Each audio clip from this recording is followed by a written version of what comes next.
Echoes Studio. Bonjour et bienvenue dans cet épisode hors série de The Big Shift. Je suis passé au micro du podcast Le Nectar il y a quelques semaines et je voulais vous partager notre échange.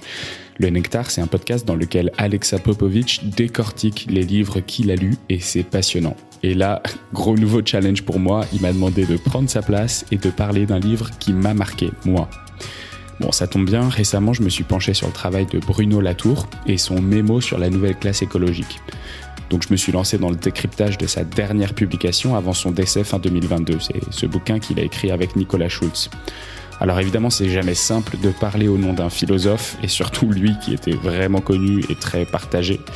Et peut-être qu'à certains moments, il se retournera dans sa tombe, mais voilà, je vous livre en toute authenticité ce que j'ai compris de son message. Par ailleurs, n'hésitez pas à vous abonner et à lâcher des étoiles si le contenu vous plaît, et dites-moi si vous aimez bien quand je passe derrière le micro ou si vous préférez quand je pose mes questions. Bonne écoute à toutes et à tous. J'ai fait venir Xavier. Bonjour Xavier. Salut Alexa. Du podcast Le Big Shift. Et en fait, on s'était dit que ça pouvait être sympa si cette fois-ci, c'était quelqu'un d'autre qui présentait un bouquin qui faisait le taf à ta place. Voilà, concrètement, c'est ça en fait, qui faisait le taf à ma place, si on le dit de manière assez concrète. Et ouais, je me suis dit, ça pouvait être sympa que ça soit Xavier qui nous présente un bouquin cette fois-ci. Et donc, ouais, t'as choisi de parler de quoi, Xavier ? Alors, je me suis pas mal posé la question, parce que en ce moment, je suis un peu un grand fan d'énergie dans The Big Shift. J'ai plein d'épisodes sur l'hydroélectricité, le nucléaire, etc. Donc je me suis dit, il y a le nouveau bouquin de, je sais pas si tu les connais, Ludovic Torbet et Stéphane Lambert, qui ont la chaîne Osons Comprendre. Ah, ouais, je les connais. Osons Causer, ouais. et ils ont écrit un super bouquin sur l'avenir de l'énergie. Et je me suis dit, je vais faire ce truc là-dessus. Et après, je me suis dit, bon, peut-être plus facile à aborder. Du coup, je vais essayer d'aller sur un sujet un peu plus technique. On va essayer de se challenger un peu. Et donc là, le bouquin dont on va parler aujourd'hui, c'est Mémo sur une nouvelle classe écologique, sur la nouvelle classe écologique. Et c'est un bouquin c'est un petit mémo, c'est une centaine de pages. Donc si vous avez la volonté de le lire, c'est tout à fait faisable. Et donc c'est un mémo, donc il insiste sur le fait que c'est pas un essai, parce qu'il donne pas de solution. Mais donc c'est un mémo de Bruno Latour et de Nicolas Schulz. Alors on retient surtout le nom Bruno Latour, qui est décédé assez récemment, en décembre 2022, je crois.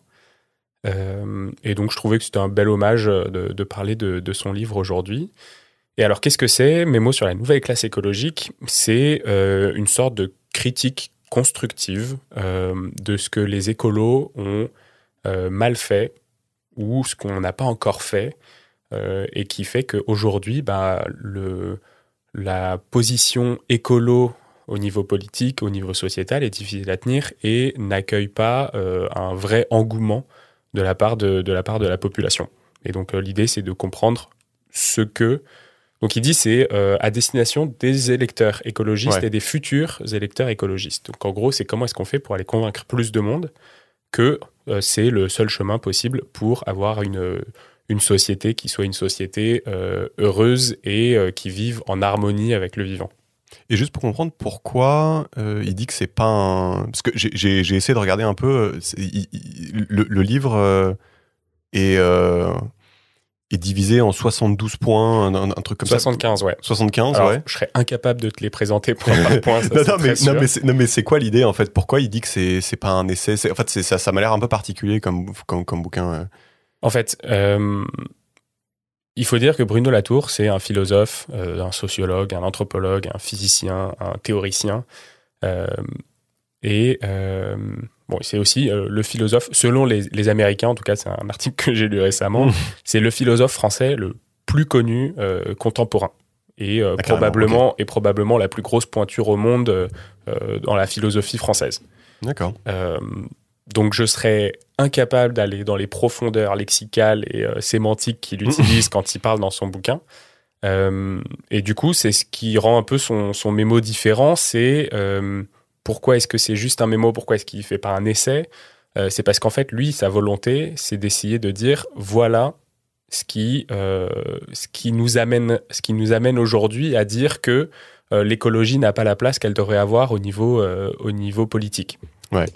En fait, le constat, si tu veux, c'est de se dire aujourd'hui, quand tu demandes à quelqu'un, est-ce que tu t'inquiètes pour notre avenir écologique, est-ce que tu t'inquiètes de ce que va être le climat dans le futur, la biodiversité dans le futur, en fait, si tu prends même les sondages qui avaient été faits pré-présidentiel 2022, je crois que c'était entre 70 et 85% des gens qui disaient oui, je suis très inquiet et c'est un sujet primordial pour moi, l'écologie. Et d'ailleurs, je crois que quand on faisait les sondages, tu avais 1, le pouvoir d'achat, 2, je ne sais plus trop quoi, et 3, l'écologie. D'accord, carrément.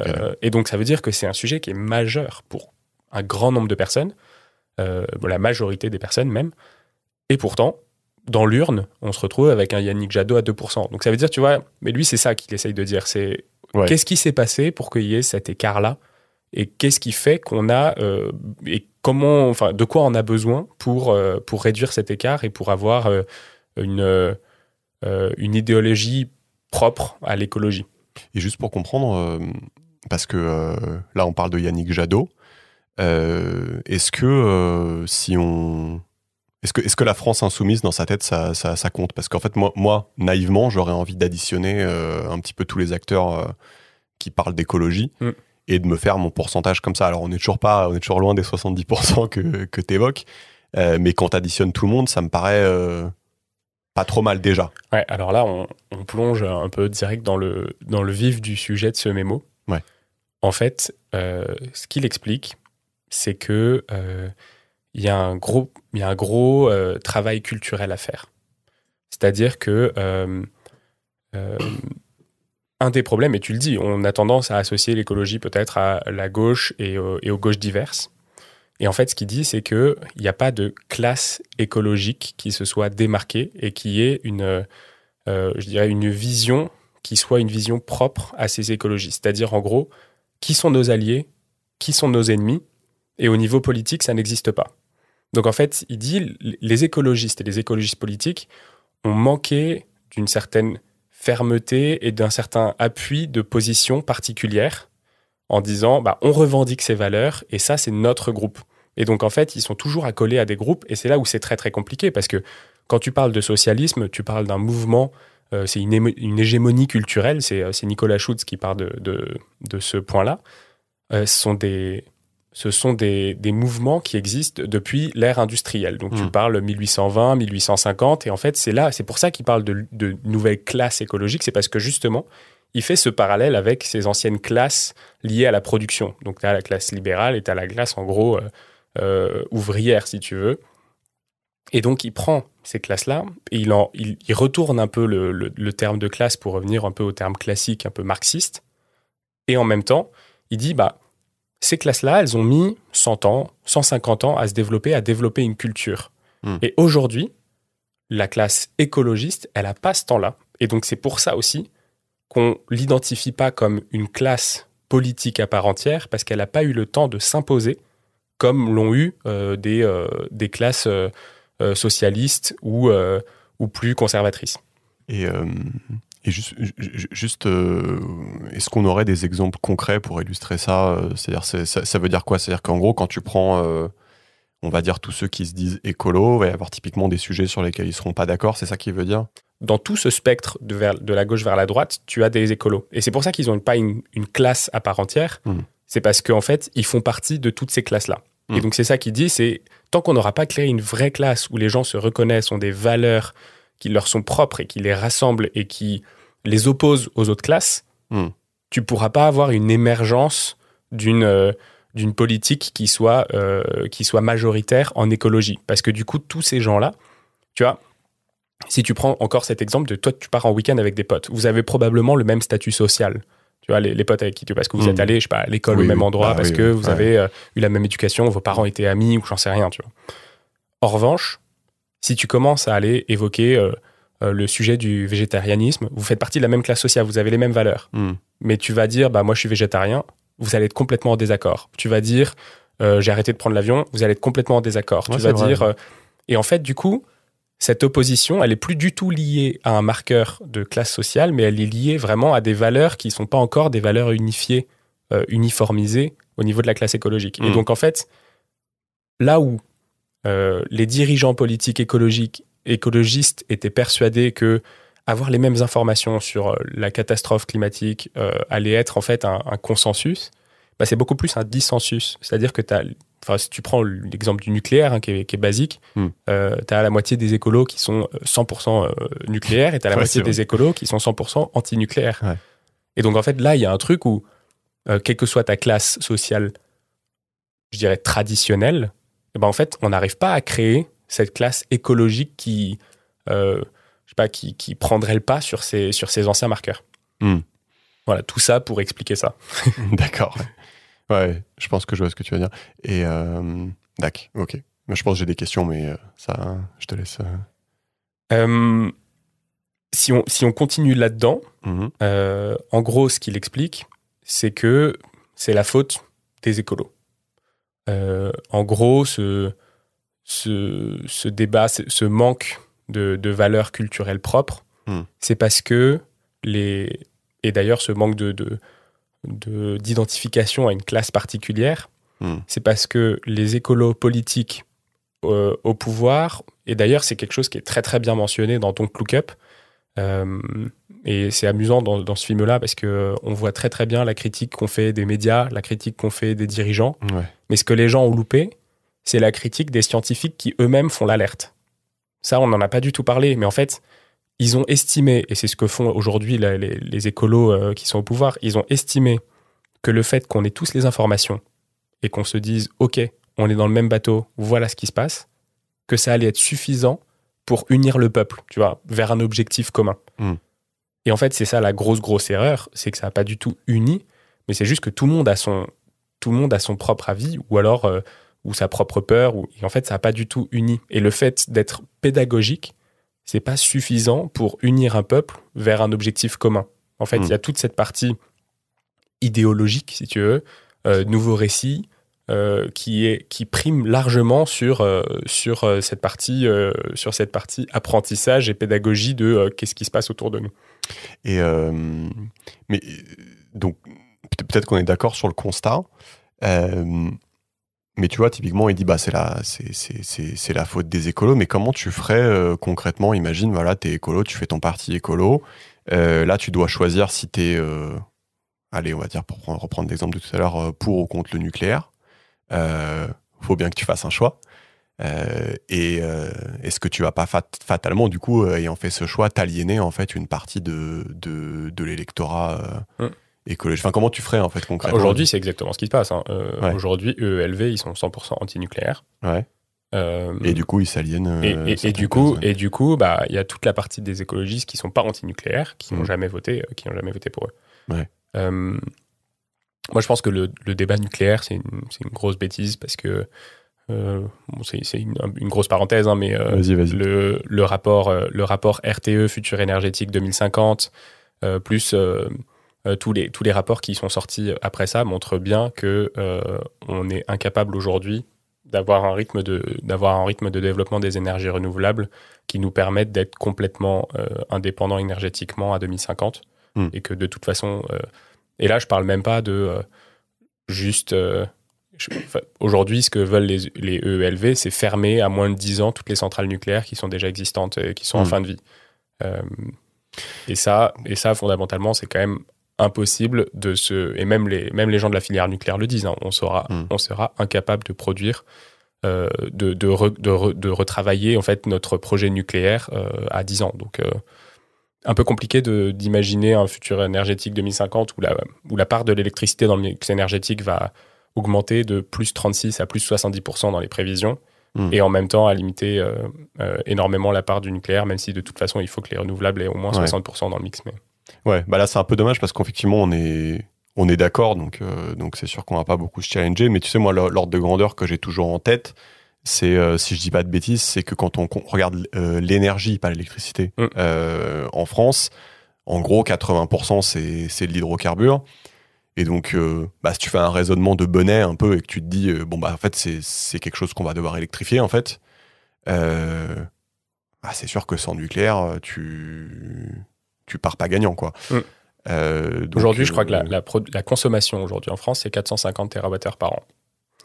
On considère, avec des hypothèses qui sont des hypothèses conservatrices, c'est-à-dire où on va avoir un peu d'efficacité énergétique plus de la sobriété, que la consommation électrique, elle va augmenter jusqu'à 650 TWh.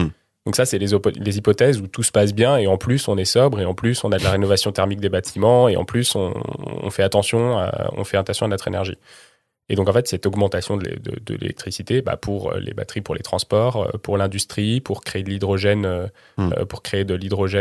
vert, en fait, tous ces trucs-là, ça va être impossible, sachant qu'on a un parc nucléaire qui, de toute façon, en 2060, devra être renouvelé quasiment 100%, de compter uniquement sur un rythme de production de nouvelles énergies renouvelables qui soit supérieur à celui que l'Allemagne a subi pendant 10 ans et qui était déjà le plus élevé qu'on ait jamais vu dans le monde.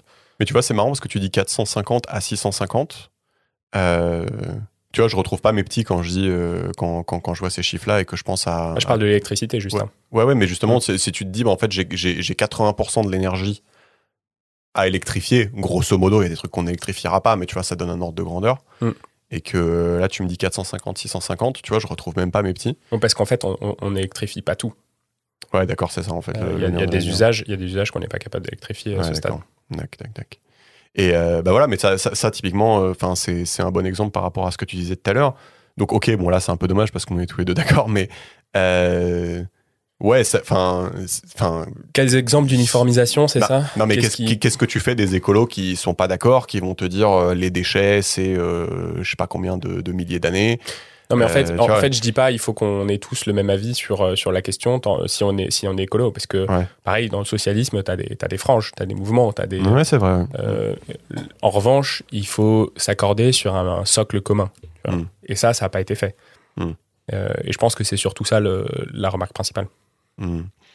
Et qu'est-ce que tu penses aussi du fait que... parce que là, le prémisse, c'est qu'il faut s'accorder sur un socle commun.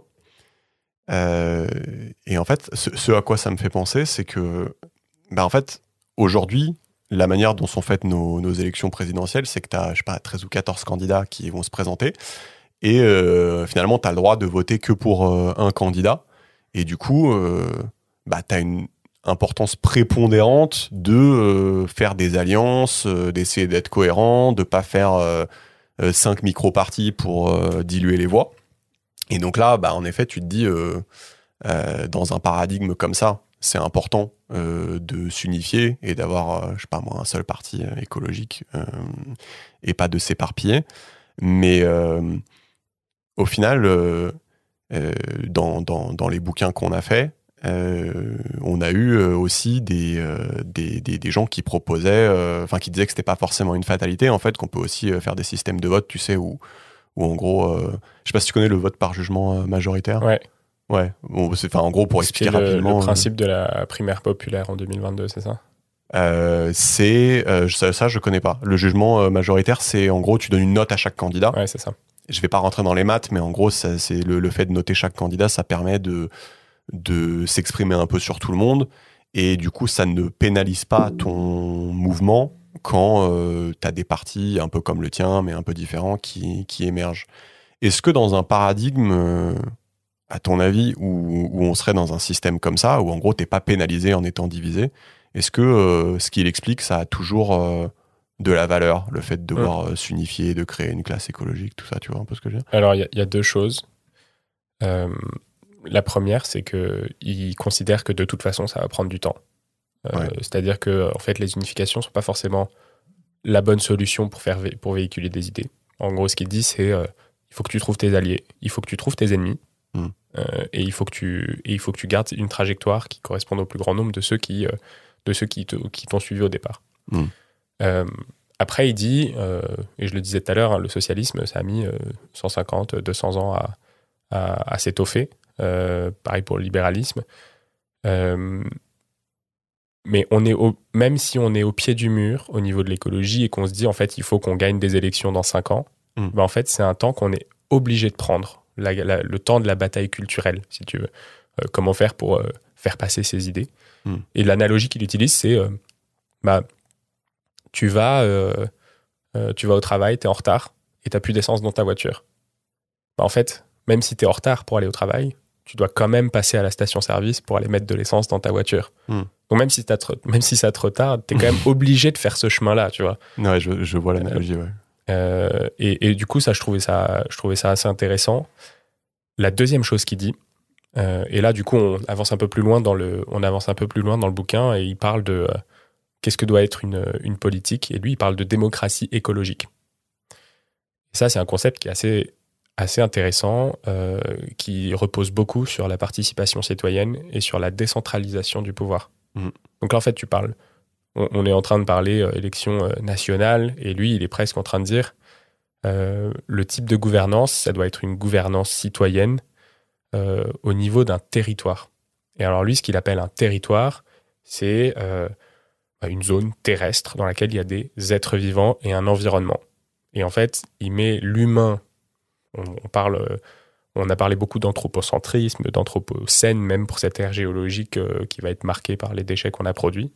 Et lui, il dit, en fait, on n'est plus juste des humains au milieu d'une nature, on n'a pas construit des murs autour de nous, en fait, il fait une analogie avec des murs de briques que je serais incapable de te refaire là, mais il dit, en gros, on est des êtres vivants au milieu d'autres êtres vivants dans un écosystème. Et en fait, cette analogie, elle est intéressante, mais ce qu'il dit surtout, c'est pour que tu puisses t'approprier un territoire et pour que tu puisses, du coup, avoir un peu ce contrôle démocratique au niveau du territoire, il faut que ça se fasse sur des petites portions de taille de groupe d'individus, si tu veux. Et ça tu t'es déjà posé la question à quoi ça ressemblerait concrètement? Du coup, là, ça serait quoi Il y en a beaucoup qui vont dire que c'est un retour en arrière. Moi, je pense pas, tu vois, que c'est un repli sur soi, mais il y a énormément de villages qui fonctionnent encore comme ça, tu sais, où t'as un cordonnier, t'as un boucher, t'as un boulanger, je sais rien, chacun un peu sa place dans cette société-là. Et c'est pas du tout un repli sur soi, à mon sens. C'est vraiment une ouverture sur les besoins de l'autre, sur la vie qui t'entoure. En fait, il y a vraiment... c'est un autre... J'ai l'impression de passer un peu du coq à l'âne, mais je pense que c'est important quand même. Mais dans tout son livre, il y a un peu ce fil rouge de aujourd'hui, la prospérité, qu'est-ce que c'est ?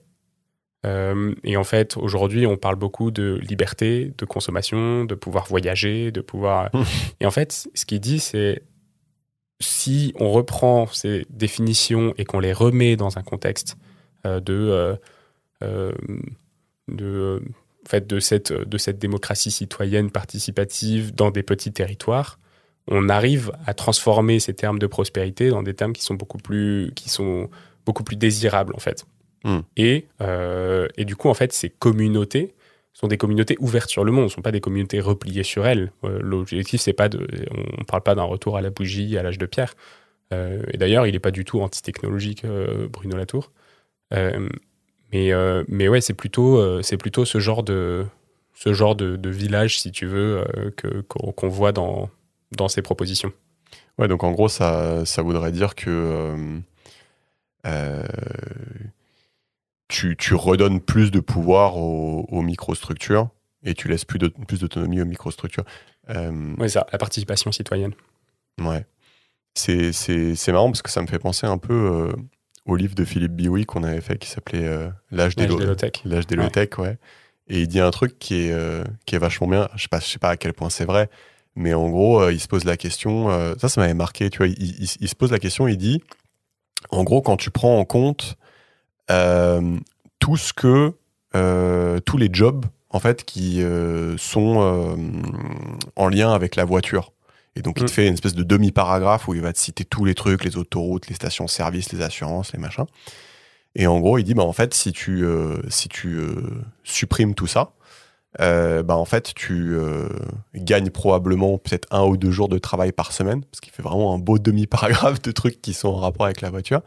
Donc, d'une part, alors je sais pas s'il exagère, mais tu vois, ça te donne un peu les ordres de grandeur. Et il te dit, en fait... t'as moins de pollution, t'entends le chant des oiseaux, y a un retour à la nature. Et ça me fait penser un peu à ça. Ça me fait penser à... Ouais, il y a moins de PIB, mais on vit mieux quand même, tu pourrais te dire. Donc déjà, ça me fait penser En fait, un peu à ça. dans la notion de prospérité, il y a aussi une remise en cause de la notion de progrès. Aujourd'hui, tu vois, quand on parle de notion de progrès, on parle effectivement d'augmentation de la richesse. Ouais. Et en plus, on enregistre ce podcast, on est juste après le passage du 49.3 sur la réforme des retraites. Il y a eu des révolutions dans la rue hier soir. Et en fait, une des grosses raisons écologiques pour laquelle c'est un non-sens, cette réforme des retraites, c'est que travailler plus, ça veut dire forcément produire plus aujourd'hui dans le monde dans lequel on est. Ouais. Et c'est pas du tout envisageable dans un monde soutenable. Et donc effectivement, oui, je pense qu'il y a tout ça à remettre en cause, cette notion de prospérité qu'on a aujourd'hui dans le PIB. Parce que là, en fait, tu parles de la réforme des retraites, et c'est vrai que j'étais un peu agnostique, moi, là-dessus, dans le sens où je me disais, tu sais, des fois, j'écoute Jean Covici, et il dit, maintenant, on va aller ramasser des patates à la main dans les champs. Donc, tu vois, j'ai envie de dire, si la justification, c'est que on va aller ramasser des patates à la main, peut-être que ça fait sens de travailler plus. Entre parenthèses, ce qui me gênait un peu plus dans la réforme des retraites, c'est que j'ai l'impression que le gouvernement tape un petit peu toujours sur les mêmes personnes. Donc c'est ça qui me gênait un petit peu plus. Mais est-ce qu'il n'y a pas aussi cette notion de... quand tu parles de retour à la prospérité, moins d'énergie, moins de choses, moins de bidules, moins de voitures, est-ce qu'il n'y a pas aussi une notion de forcément on va devoir travailler un petit peu plus dans les champs, on va peut-être je sais pas, enfin le travail qu'on faisait aujourd'hui va être remplacé par autre chose en fait. Il y a un gros sujet qui est le sujet du ralentissement. Donc en fait, est-ce qu'on a besoin de remplacer tout le temps qu'on gagne? Aujourd'hui, tu vois, on a dû gagner peut-être, je crois que c'est 150% de productivité par rapport aux années 1980. Ouais. J'ai pas l'impression qu'on bosse moins pour autant, tu vois.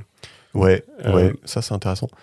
Mais c'est quoi le contre-argument à ça? Parce que c'est un truc que j'ai entendu, j'ai souvent entendu à la télé, c'est-à-dire que le gars dit ce que tu dis, hein, il dit en fait la richesse a été multipliée par X. Pourquoi on nous demande de travailler plus? C'est vrai que il y a un contre-argument à ça, c'est pas très clair pour moi. Un contre-argument au fait de travailler moins? Ou de travailler plus? C'est-à-dire que c'est vrai que ça paraît logique quand on te dit vu que notre richesse s'est démultipliée, pourquoi est-ce qu'au lieu de continuer à essayer de la démultiplier, on convertirait pas cette richesse en plus en temps en plus? Oui, complètement. Et aujourd'hui, en fait, si tu regardes un peu la répartition de la richesse, tu regardes les boîtes tech américaines, elles ont pris des milliers et des milliers de pourcents de croissance depuis les années 2000.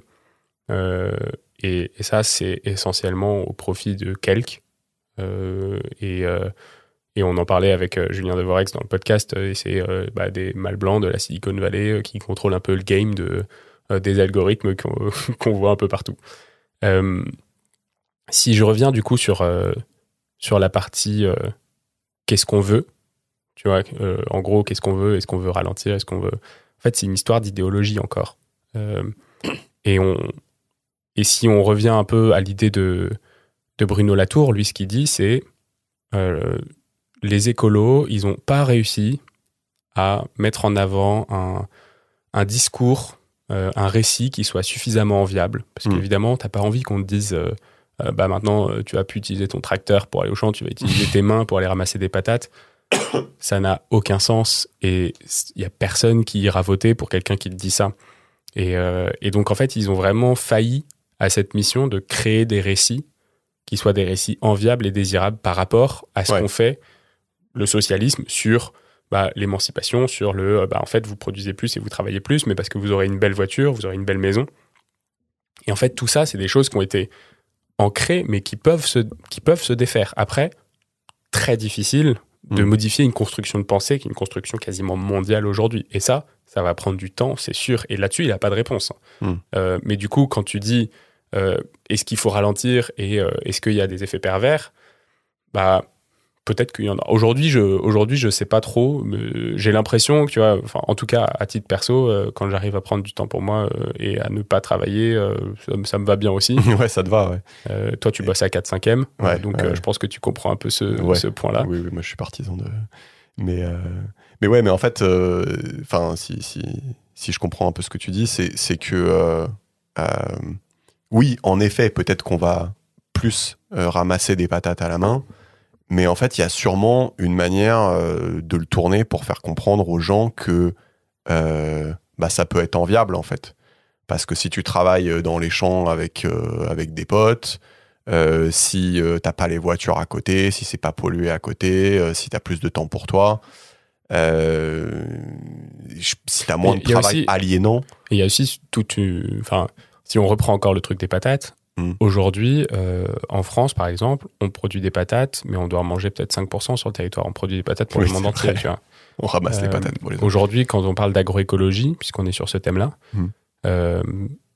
on parle aussi d'agriculture vivrière, donc ça veut dire comment est-ce qu'on subvient à nos besoins et à ceux de notre communauté.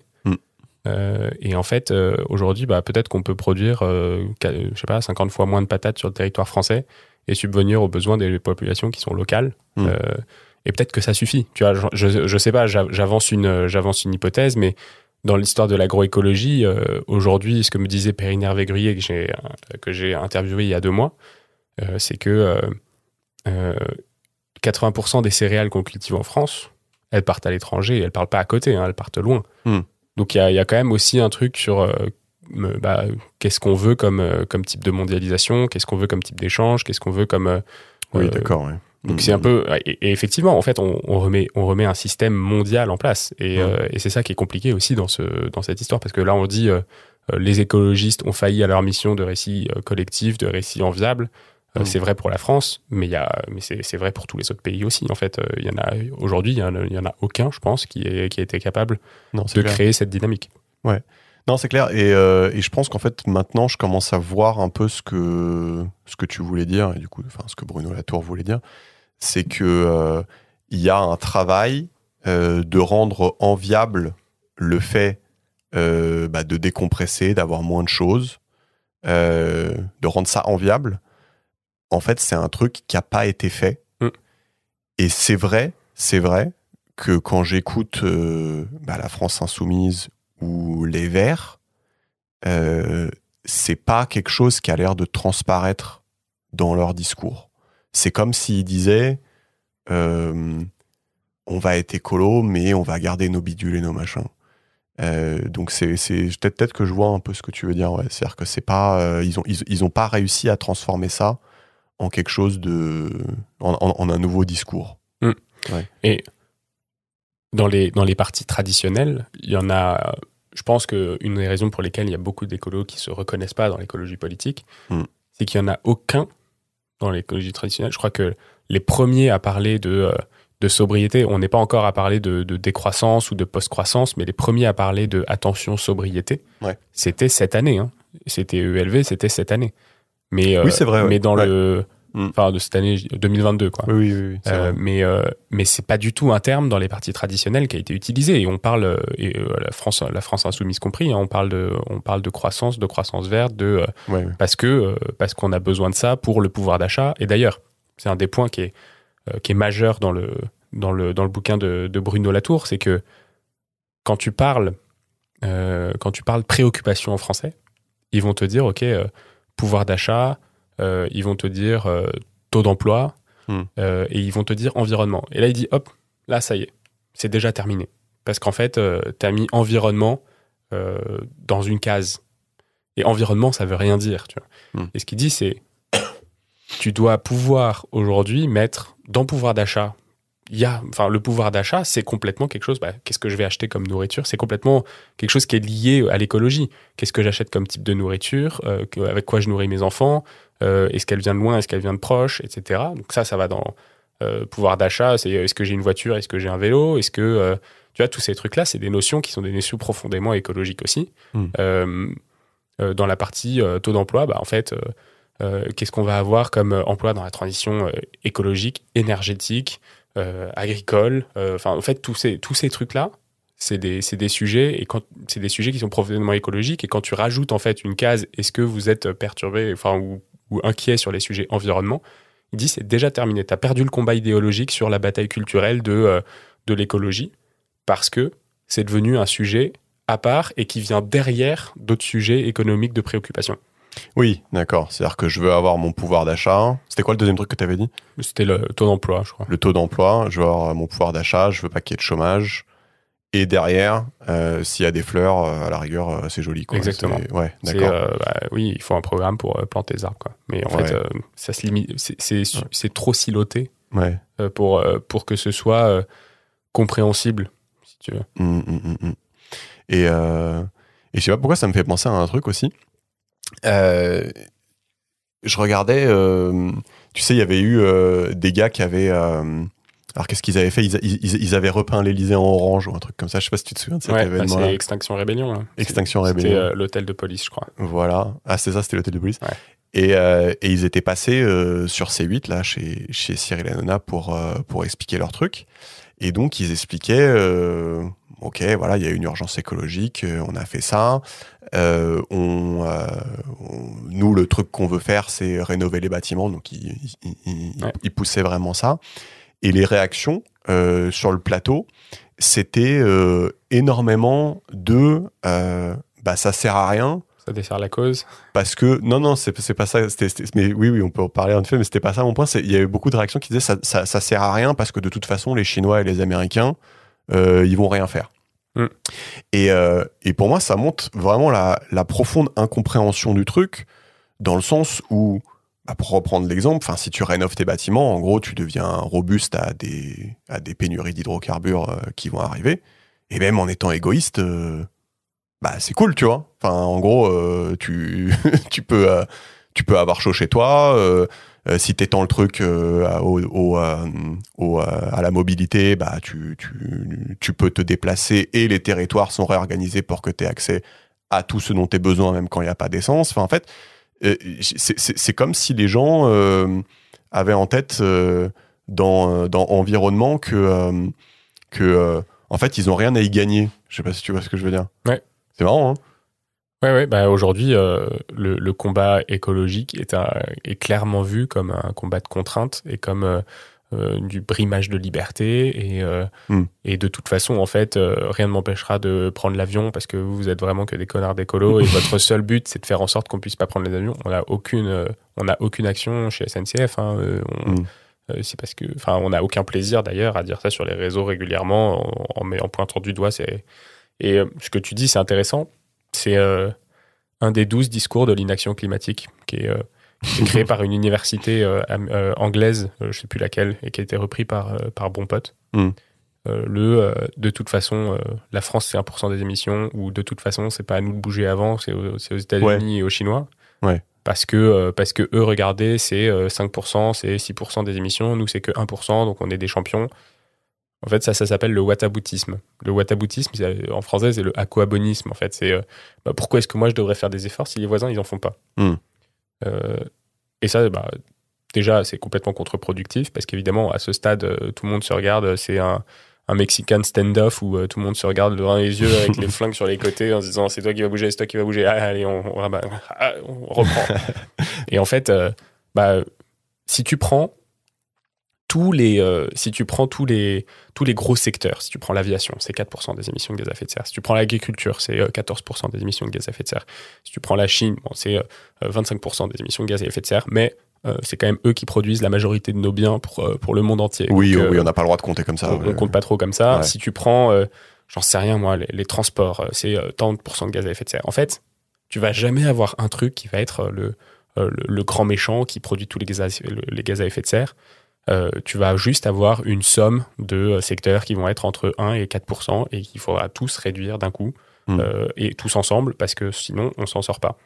Et en fait, évidemment, la plupart du temps, et je sais pas dans quelle mesure le public de Cyril Hanouna sur C8 est un public qui soit très intéressé sur la question écologique, mais le fait de dire ça sert à rien ce que vous faites, je suis pas tout à fait d'accord parce que déjà ils ont été remarqués. Et ça, quel que soit, en fait, je suis un peu partisan du il n'y a pas de bad buzz, mais ça, c'est mon problème de podcasteur et de personnes présentes sur les réseaux sociaux. Ouais. Et a priori, ils ont fait de mal à personne. Donc, à partir du moment où c'est civil, entre guillemets, et où, en tout cas, c'est non violent et ça apporte un message, moi, j'ai absolument rien contre. Et je pense que le gros problème, plutôt que dernière rénovation qui met de la soupe sur une vitre ou qui met du orange sur l'hôtel de police de Paris, le gros problème, c'est qu'il y a des scientifiques du GIEC qui bossent des nuits entières de façon bénévole pour pondre des rapports qui sont impressionnants de clarté sur les sujets climatiques. Ils n'endorment pas la nuit. Hein. Et ces scientifiques-là, plutôt que d'être dans leur labo en train de bosser sur ces sujets, ils sont dans la rue où ils sont assis par terre avec dernière rénovation à attendre que la police vienne les chercher parce qu'ils font des manifestations. Et quand les scientifiques doivent aller dans la rue pour se faire entendre, c'est qu'il y a un gros problème de démocratie. Tu vois. Ouais. Et mais tu vois, ce que je trouve intéressant, c'est que là, tu prends... En fait, ça, c'est un truc que je remarque souvent, c'est que les gens prennent souvent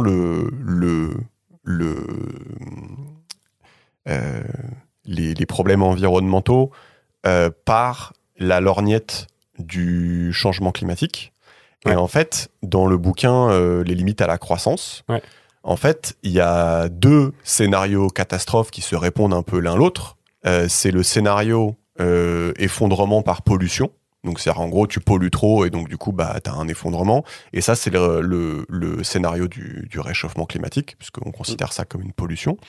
Mais tu as un autre scénario qui répond à celui-là. En fait, c'est l'effondrement par épuisement des ressources.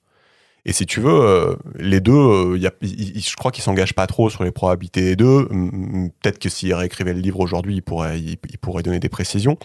Mais le truc qui me gêne, c'est que le scénario d'effondrement par pollution, c'est le scénario du Mexican standoff. C'est ce que tu disais. C'est un peu chacun pour sa gueule.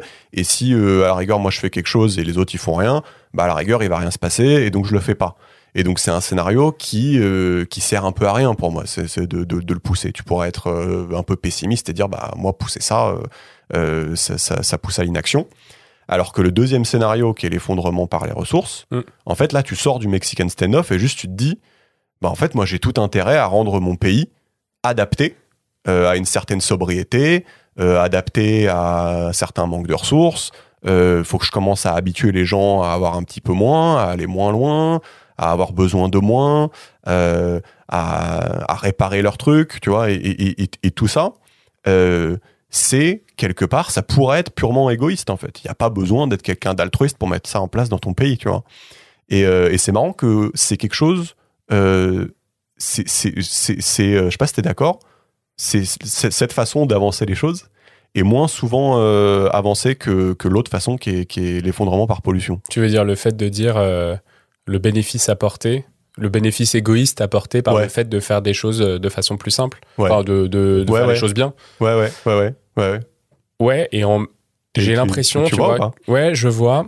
Je pense aussi que c'est un biais médiatique, qu'on donne plus d'espace aux informations qui sont peut-être un peu plus clivantes, trash, où tu as un peu...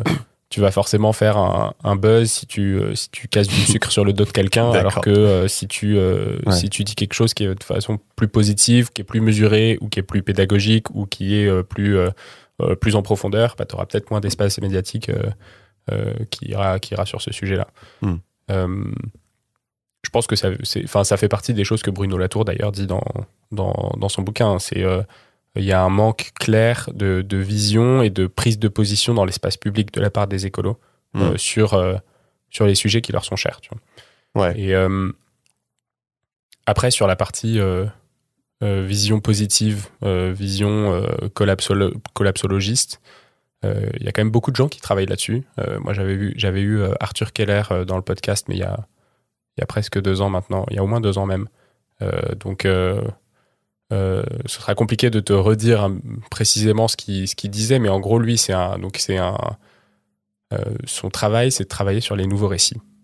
Et donc, il va établir, en fait, en fonction des différentes limites planétaires, en fonction des limites du vivant, dire qu'est-ce qui pourrait être un futur souhaitable, un futur désirable.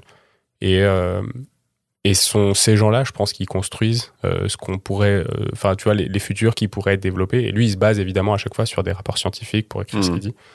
Et c'est plutôt ces gens-là qu'il faudrait réussir à suivre et pour réussir à avoir une envie d'aller vers ces futurs qui, a priori, sont souhaitables. En fait, je pense que un des gros points pour moi, c'est qu'on a du mal à mettre en perspective et à accorder le fait de perdre une petite liberté, peut-être, tu vois, genre ne pas prendre l'avion pour aller 15 jours en vacances à Bali, avec ce qui est associé, c'est-à-dire émettre 4 tonnes de CO2 et potentiellement créer cette pollution qui va te filer ton cancer des poumons dans 20 ans.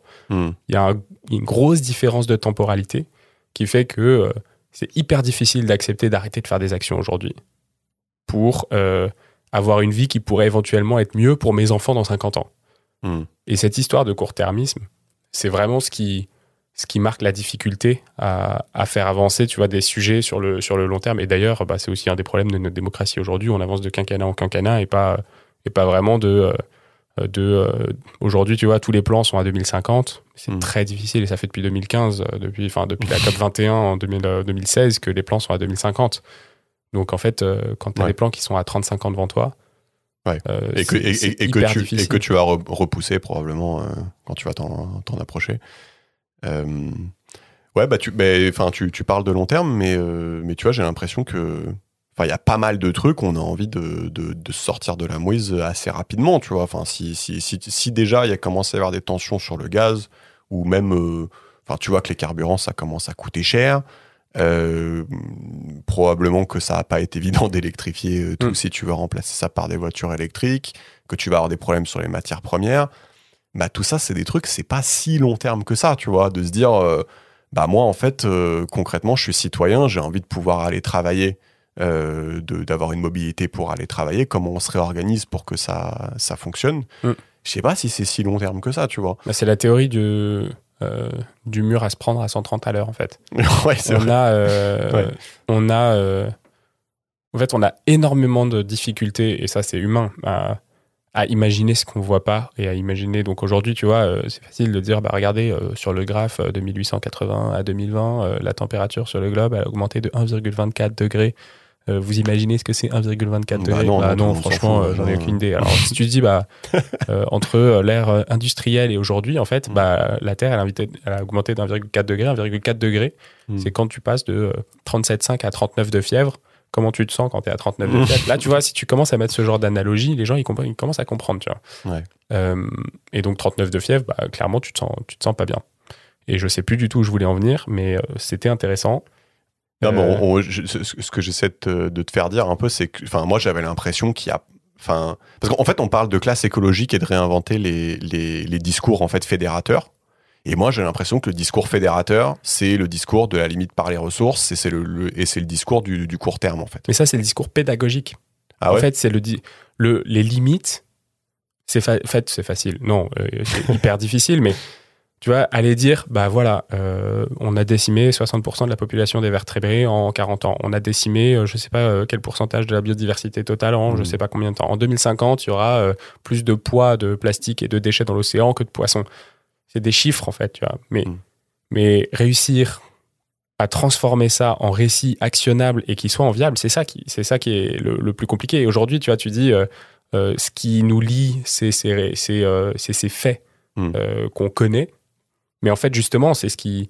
J'ai l'impression, plutôt de mon côté, que c'est ce qui nous désunifie, entre guillemets, parce qu'on a tous notre avis sur la question, tu vois. On nous bassine avec, quand on est écolo, moi je suis dans mon biais de bulle et encore plus avec le podcast où en fait tout mon feed LinkedIn c'est 100% ça. Oui, c'est ça, toi t'es enfermé. Mais on nous bassine avec des sujets mais à n'en plus savoir que faire. Il y en a dans tous les sens. Donc en fait c'est très très difficile de prendre une position quand t'es quelqu'un de lambda qui commence à s'intéresser à cette question. C'est tellement difficile de prendre une position et de se dire ok, j'ai pas fait tous les efforts pour rechercher exactement toutes ces informations sur tous ces sujets. t'as un flot d'informations qui t'arrivent sur la biodiversité, sur le climat. Ah oui, mais attends, en fait, climat, on parle augmentation, mais c'est dérèglement climatique. Attends, changement climatique, mais pourquoi est-ce qu'il fait plus froid? Mais je comprends pas. Et t'as biodiversité, climat, économie, politique. On te parle alimentation, agriculture. Attends, est-ce que bio, franchement, c'est vraiment si bien que ça? Mais bio, c'est écolo, je sais plus. Et en fait, tu vois, t'as tellement d'informations qui t'arrivent dessus. C'est impossible de s'en sortir si t'as pas le fameux récit un peu désirable, qui est un peu le raccourci pour ceux qui n'ont pas la possibilité de prendre le temps de tout comprendre, tout apprendre, tu vois. Mais est-ce que toi, parce que j'ai l'impression que dans le bouquin, c'est ça, ce que tu disais, c'est pas un essai, donc il te donne pas de réponse. Est-ce que toi, t'arrives quand même à te dire, ok, s'il y avait un récit désirable, ça serait quoi? Parce que moi, je t'ai donné le mien. Moi, je pense que le truc le plus efficace, c'est égoïsme et court-termisme. C'est de dire, de toute façon, les gars, il n'y a plus de pétrole, on va faire les trucs. Mais voilà. En fait, tu vas remplacer ta chaudière parce que du coup, ça va te permettre d'économiser du fuel. Et juste parce que sinon, tu auras froid si tu le fais pas. Donc fais-le. Donc ça, moi, c'est ce que j'ai formé au fil de notre discussion par rapport à ce que tu m'as expliqué et ce que j'ai compris. J'ai l'impression que s'il fallait rôder un discours, en gros... C'est ça que, après 10 minutes de réflexion, je ferais. Est-ce que toi, tu as une idée c'est quoi pour toi le discours qui parlerait aux gens politiques? Enfin, le truc que Bruno Latour veut créer. Je suis assez d'accord avec toi sur la partie, au fait, qu'est-ce que les gens trouvent souhaitable, qu'est-ce que les gens trouvent désirable. C'est pas de paupérisation et c'est avoir... ce qui m'intéresse quand je veux, quoi. Donc, et là encore, on revient au pouvoir d'achat et on revient à la partie économique. Et donc là, encore une fois, tu pourrais te dire, la société, qu'est-ce que c'est, les bons indicateurs, etc. Mais aujourd'hui, effectivement, je pense que avoir ces nudges qui transforment il faut que tu remplaces ta chaudière au fioul parce que c'est pas bien et ça devient interdit. Avoir le nudge de dire, en fait, si tu passes à une pompe à chaleur, dans 2 ans, en fait, tu pourras revendre de l'électricité sur le réseau et ça va te permettre d'avoir Enfin, je sais pas, j'invente un truc, mais effectivement, je pense que ça, aujourd'hui, c'est indispensable et que c'est pas assez fait. Moi, je suis assez partisan de la décentralisation. De ce que parle... ce que tu expliquais tout à l'heure de redonner le pouvoir au territoire. Ouais, en fait, ça veut pas forcément donner le pouvoir. Un pouvoir. Oui, c'est ça. C'est en fait... avoir des niveaux de décision citoyens qui soient des décisions pour des communautés, tu vois, et que chacun puisse facilement trouver sa place dans une communauté, qui soit peut-être des communautés protectrices, tu vois, qui prennent des décisions collégiales en étant formés. Donc, c'est-à-dire, en fait, pour moi, un futur souhaitable, c'est un futur où quand il y a un gros projet, on va aller un peu comme une convention citoyenne, tu vois, qu'on a connue en 2020. En fait, pour des projets qui impactent une société ou une communauté à un endroit donné, à chaque fois, il y ait des experts qui viennent former cette communauté sur le sujet, sur l'enjeu. Je sais pas, si tu prends le sujet des éoliennes, par exemple, où à droite, on dit on va démanteler toutes les éoliennes parce que c'est pas beau sur le... Enfin, à droite, hein, on démantèle tout de suite toutes les éoliennes parce que c'est pas beau et parce que c'est une atteinte au paysage français. À gauche, on va dire, il faut absolument mettre des éoliennes. Et puis, au milieu, tu vois, tu vas avoir on va essayer de mettre un peu tout, quoi. Et moi, je suis assez partisan de... en fait, ces territoires dans lesquels on va installer des éoliennes, on va les mettre à un expert qui va expliquer calmement, objectivement, les pour et les contre, tu vois. Et il ne faut pas que cet expert, il soit missionné, mandaté, comme ça a été le cas par la société qui va installer les éoliennes. Il faut que ce soit quelqu'un qui vienne dire, OK, il y a ce projet, voilà les plus, voilà les moins, voilà ce que vous pouvez en tirer, voilà, et leur proposer d'être propriétaire de ce projet-là. Je pense qu'à partir du moment où tu commences à dire à quelqu'un c'est ton éolienne, ça veut dire que cette électricité qui est produite pour ta communauté, pour ta ville, en fait, toi, tu fais partie de ce projet-là, et je pense que t'as vraiment une sorte d'attachement au projet où du coup tu l'acceptes beaucoup mieux et tu le valorises et tu en parles et tu développes ce truc-là. Oui, et donc je pense que s'attacher à un projet et donc proposer aux citoyens de participer, c'est un énorme enjeu pour leur faire comprendre et accepter cette transition, notamment énergétique, parce qu'on parle des éoliennes, mais écologique aussi, tu vois. Ouais, c'est pas mal ce que tu dis, j'avais pas pensé à ça. C'est-à-dire qu'en gros, le fait de partir du principe que si c'est les gens localement qui prennent la décision, en gros, il y a de grandes chances qu'ils soient, je sais pas si c'est le bon mot, amoureux de leur décision, en gros, qu'ils soient enjoués par leur décision. Et du coup, s'ils décident je sais pas, d'avoir de l'agro-agriculture et de manger des trucs qui sont peut-être moins pollués, plus naturels, voilà. C'est vrai que si ça vient d'eux, ce que tu dis, c'est qu'en fait, ça peut être aussi un levier d'acceptation énorme, quoi. Donc, il faut leur proposer. Et après, aujourd'hui, ça se fait, tu vois, ça va être un maire qui va aller dire à sa commune, ok, bah voilà, on a besoin d'1,5 million pour mettre une éolienne à tel endroit. Est-ce que vous avez envie de participer financièrement au projet ? Et donc là, tu fais une assemblée citoyenne, tu organises le projet, tous ceux qui participent, ils sont potentiellement à fond. Et donc, tu organises ce truc. Ça se fait un peu... j'ai mon frère qui travaille dans l'agrovoltaïsme. Donc, en gros, c'est... c'est quoi ça ? Alors, c'est assez nouveau comme... assez nouveau. Ça se fait, mais du coup, la partie... Le fait de vendre d'après l'électricité, c'est assez récent. Mais c'est donc utiliser des champs, mais pas en faire des fermes solaires qui utilisent l'espace au sol comme tu pourrais l'avoir aujourd'hui, tu sais, sur des champs où tu as juste des panneaux qui sont plantés et on peut pas utiliser le champ, la surface pour autre chose. Là, en fait, du coup, ça va être des ombrières qui vont être sur un champ et potentiellement, en fait, tu peux avoir, j'en sais rien, moi, des moutons, tu peux avoir une culture qui a besoin d'un certain ensoleillement, etc. Et du coup, en fait, tu vas démultiplier la capacité de cette surface. Et donc ça, en fait, ils font ça avec des coopératives agricoles, donc ils vont dire, ok, bah nous, on va aller mettre en commun notre truc pour aller créer ce grand parc agrivoltaïque. Et donc ça, c'est des projets, tu vois. Et à chaque fois, on en revient un peu à cette idée de communauté, tu vois, les coopératives agricoles, les coopératives énergétiques. Et j'ai enregistré avec Énergie d'ici, qui est en gros un consortium de producteurs d'électricité à taille humaine qui se réunissent en fait autour d'un fournisseur qui s'appelle Énergie d'ici pour aller fournir une électricité locale et produite de façon indépendante. Donc tous ces systèmes-là, qui sont des systèmes décentralisés, mais qui ne sont pas des systèmes archaïques, tu vois, pour moi, sont des systèmes qui sont tout à fait envisageables au niveau national aussi. Ouais, d'accord, c'est intéressant. Ouais. C'est d'accord, ouais. Je vois ce que tu as. Donc là, limite, on a écrit un complément au livre de Bruno Latour où on propose maintenant. Je pense que c'est juste un exemple parce que lui, il en parle bien quand il dit en fait il faut créer des territoires. Et, il en parle. Il dit oui. Alors il dit il faut créer des territoires et il faut. Alors lui, il parle d'être terrestre. Donc en gros, pour éviter de parler de humain et être vivant, il parle d'être terrestre pour parler un peu de cette biosphère entre guillemets.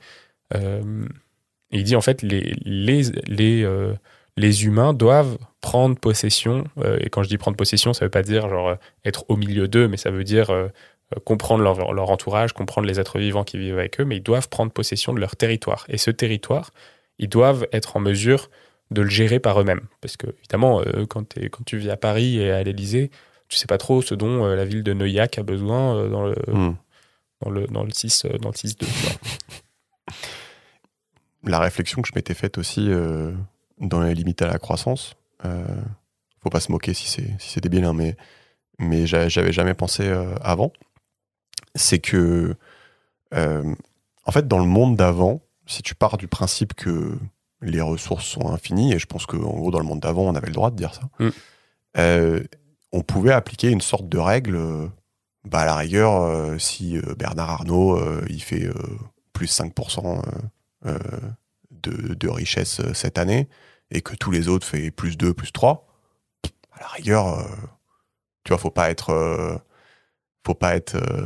comment dire, envieux de son voisin, et si toi t'as plus, ne dis rien. Tu vois, il y avait une espèce peut-être de logique comme ça avant, et on peut être d'accord, on peut ne pas être d'accord, mais aujourd'hui, en fait, ça n'est plus tenable, puisque, en fait, si celui qui a déjà beaucoup, il a besoin de faire plus de 3%, 4%, 5% pour que celui qui a moins, il puisse avoir un petit peu plus.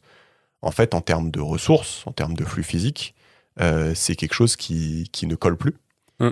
Et donc, c'est quoi un peu ton avis là-dessus si on devait, dans un programme écolo, parler un petit peu des inégalités? Ça serait quoi le truc qui tomberait sous le sens en termes écologiques?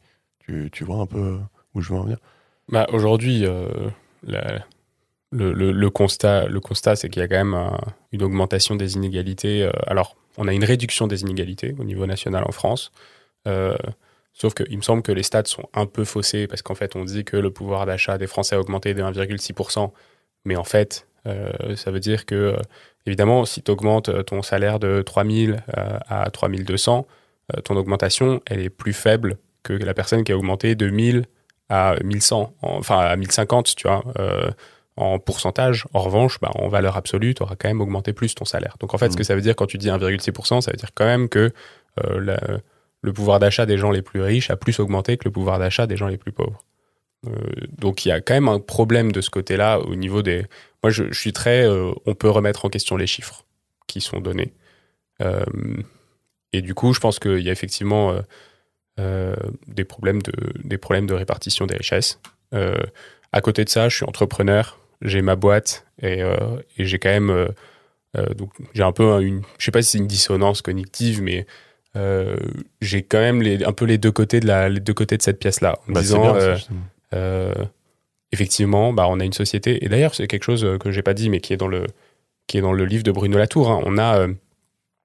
On a le choix entre une société un peu assistée et une société qui est complètement libre, mais du coup pas du tout accompagnatrice. Et aujourd'hui, c'est un peu le seul choix qu'on a, et j'ai pas l'impression que c'est le choix que j'ai envie de faire non plus, tu vois.